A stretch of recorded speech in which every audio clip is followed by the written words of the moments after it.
Olá, honrado e fiel, ele é um homem muito ativo. Natural de Novo Hamburgo, filho do seu Arno e da dona Onila, é testemunha ocular da história da nossa cidade.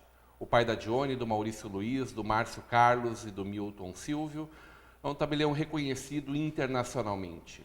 Foi o primeiro cartório do Estado a contar com fotocopiadora e adquirir uma máquina de escrever elétrica repetidora de textos. E a terceira do Brasil a realizar microfilmagens de documentos.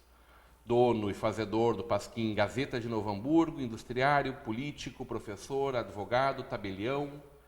Aos 89 anos, adora passear dirigindo seu carro e, segundo o próprio, ainda está vivo. Hoje teremos uma conversa de peso com Carlos Luiz Poisel. Seja muito bem-vindo, seu Poisel, um grande prazer receber o senhor nessa conversa de peso aí. Da mesma forma. O senhor sabe por que é conversa de peso? Eu sei, porque estou sentado diante de uma pessoa pesada. Não, por causa da qualidade do peso dos seus entrevistados. Eu estava pensando que era o senhor que era o homem de peso. O senhor acha que é porque eu sou muito grande, é isso? Não, pesado. Pesado. Natural de Novo Hamburgo, não. Natural de São Leopoldo, da vila de Novo Hamburgo. Não, do município de São Leopoldo, mas de Novo Hamburgo. Então, segundo o distrito do município de São Leopoldo. Isso um ano antes da nossa emancipação política. Sim, não cheguei a ver a emancipação, não cheguei a vê-la, porque eu era muito nenê na época. Não me lembro. Mas sabe de todas as histórias que circundaram toda a história eu período. conheço. Inclusive anterior à emancipação. Seu Poisel, nascido numa casa que até hoje é uma referência na nossa cidade. Sim. Tombada pelo patrimônio histórico há muito tempo já, que é a nossa biblioteca municipal, né? Provavelmente porque eu nasci lá. Por isso que foi tombada. Pela riqueza do patrimônio histórico e cultural que ela carregou desde sempre, né?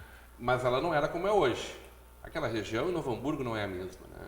Não, ali era o ponto divisório entre os dois povoados, Hamburgo Velho e Novo Hamburgo. Eram duas cidades, claro. Sim, eram duas vilas, como se dizia na época, separadas uma da outra, embora que quase continuamente urbanizadas. Já era naquela época quase contínua. Sim. Aquele prédio, não sei se sabe a história dele, não. Não, vai nos contar essa história. Dá para contar Deve. essa história? Ela é interessante, mas talvez incompride demais a nossa conversa. Aqueles terrenos todos, naquela região, pertenciam ao senhor Guilherme Ludwig, dono do Curtume Ludwig, que mais tarde incendiou, ficava lá próximo, na atual Rua General Osório. E faltava um prédio para a escola da comunidade evangélica de Hamburgo Velho. Ele então doou o terreno e ajudou na construção do prédio destinado à escola da comunidade evangélica de Hamburgo Velho. Quando foi da época da extremada nacionalização, nós sofremos aqui na região colonial ou de imigração alemã, ainda se via no frontispício do prédio, estava escrito Schulhaus, era a escola. Só que a escola lá funcionou muito pouco tempo, porque os pais dos alunos reclamavam que ficava muito longe de Hamburgo Velho, do centro de Hamburgo Velho. Então depois ela foi mudada, onde hoje é o ginásio Pindorama, e aquele prédio ficou vazio.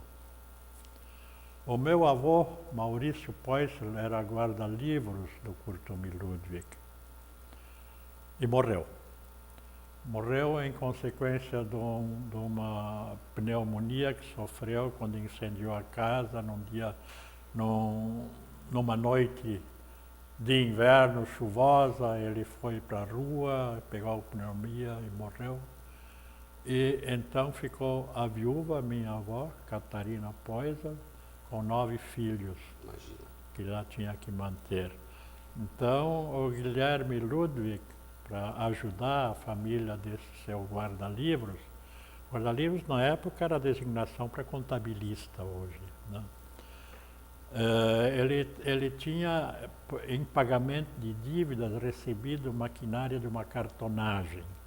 Cartonagem é a que fazia as caixas de papelão para os sapatos.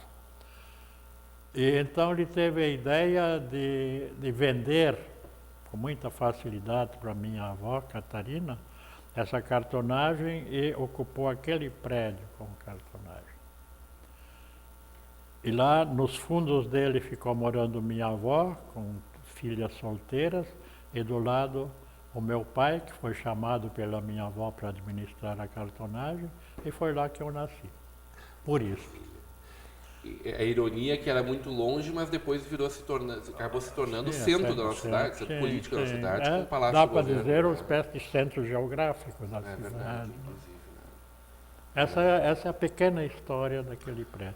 Depois da cartonagem, minha avó construiu um outro prédio, ficou muito tempo vazio, foi ocupado com residências e hoje funciona lá a Biblioteca Pública Municipal Machado de Assis. Seu Poisson, o senhor falou antes sobre o período da nacionalização, falando aí dos anos de guerra, né, da Segunda Grande Guerra. Né? Sim. Como é que foram aquele período para os nossos cidadãos de Novo Hamburgo? Foi muito difícil porque em Novo Hamburgo, em geral, a linguagem usada domesticamente era o alemão. Era a primeira língua. Sim. Um fato a destacar, que eu posso referir agora, eu fui alfabetizado simultaneamente em português e alemão, no então Colégio São Jacó, onde é o campus 1 da FEVAL. Mantido pelos irmãos maristas, meu professor foi o irmão Tarcísio, que me ensinou a ler em português e alemão e a escrever em letras latinas o português e em letras góticas o alemão. E o que eu aprendi então, naquele primeiro ano primário, de alemão, foi se fortalecendo depois com minhas viagens, fui recordando que muito tempo ficou-se sem poder falar alemão em Novo Hamburgo por causa dessa A pessoa campanha. podia ser presa. Podia? Não, era presa. Era presa. As pessoas eram O senhor presas. teve uma pessoa da família, ligada à família, familiar que foi presa. O incidente era o Sampaio, meu tio Frederico Falto. Tinha barbearia na Avenida Pedro Adams Filho. E ele, andando na avenida, foi cumprimentar conhecidos, disse com Moia, que era o Guten Morgen, na língua Hunsrück, né? E tinha um inspetor de polícia acirradamente contrário ao alemão. Criou-se uma animosidade geral contra tudo que fosse alemão. Ele ouviu aquele cumprimento, que seria em alemão, mas era na língua Hunsrück, e foi preso, prendeu o meu tio, ficou uma noite na cadeia, num cubículo que havia lá na Davi Canabarro, nos fundos da antiga prefeitura, onde depois foi a Companhia de Seguros. Ali nós estamos falando em Pedro Adams, mas tinha outro nome na época. Não, Já era Avenida Pedro Adams? Depois do falecimento de Pedro Adams Filho. Que antes era 7 de setembro, né? Recebeu esse nome. Antes chamava-se Rua 7 de Setembro, antes de mudar de nome para Avenida Pedro Adams Filho. O senhor viveu muito aquela coisa entre a disputa em termos, né, entre Hamburgo Velho e a nova Hamburgo? Tinha uma competiçãozinha? Não, a assim? rivalidade principalmente se situava no campo do futebol, né? O Esperança? O Esperança e o Novo Hamburgo, o Sport, como se dizia. Esperança e Sport. Sport, por causa dessa campanha de nacionalização, virou Esporte Clube Floriano. E isso perdurou algum tempo, até que foi presidente o Dr. Rui Noronha, pai. Ele disse, não, esse clube deve ter o nome da cidade e voltou a se chamar, então, Esporte Clube Novo Hamburgo. Novo Hamburgo chegou a ter outro nome também, né? Nossa cidade chegou a ter Teve dois outros nomes. Um foi Borges de Medeiros, Isto na Primeira Grande Guerra, mas foi por pouco período. Existe até hoje documentado na fotografia da estação da Estrada de Ferro, onde está o letreiro Borges de Medeiros. Maravilha. Eu não sei onde é que está publicado, uma pena, seria até bom mostrar essa foto. É histórica, né? E depois uma tentativa frustrada, diante dessa campanha acirrada contra tudo que fosse germânico, do então delegado de polícia, não me lembro o nome dele, também não é importante, né?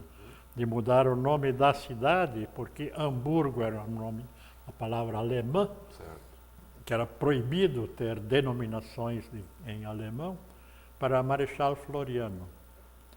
Mas não pegou, porque o então prefeito, Nelson Thue Schneider, não endossou a ideia dele. E o tempo foi passando e não pegou esse novo nome.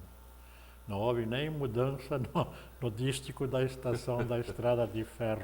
Mas o Esporte Clube Novo Hamburgo... Em consequência, o Esporte Clube Novo Hamburgo adotou o nome de Floriano. A casa hamburguesa, a loja hamburguesa na avenida também acabou se chamando Casa Floriano. Que essas mais novos conheceram. Em consequência da família disso, Eblin, né? Porque para não sofrer perseguições, alguns achavam que teriam de aderir logo a essa modificação. Muito bom, passou Mas foi uma época muito difícil, principalmente pelo seguinte: quem mais sentiu foi a igreja evangélica, que todos os cultos até então eram o ritual todo em alemão. Os cânticos que nas igrejas evangélicas, naquele tempo se dizia protestantes, canta-se muito e era tudo em alemão. E de uma hora para outra, os pastores foram proibidos de pregar em alemão, de dar cultos em alemão, e proibidos de cantar em alemão nas igrejas. Foi muito difícil, principalmente para as pessoas de mais idade, que tinham dificuldade de se comunicar em português. Praticamente só falavam alemão. Porque era a língua mais usada em casa, era o alemão. O alemão, digamos, culto, e também o então chamado dialeto Hunsrück, que hoje foi promovido a língua. Sabia disso? Não sabia. Sim. E que tem a sua maior expressão aqui na nossa região, né? O Hunsrück.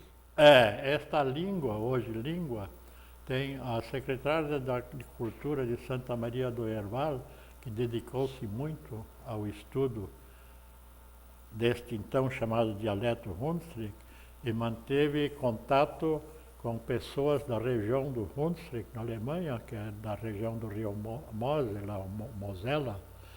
E lá, então, eles fizeram um estudo e concluíram que esse chamado, então, dialeto é anterior ao alemão culto. Então, ele era uma língua, e não um dialeto, uma corruptela do alemão.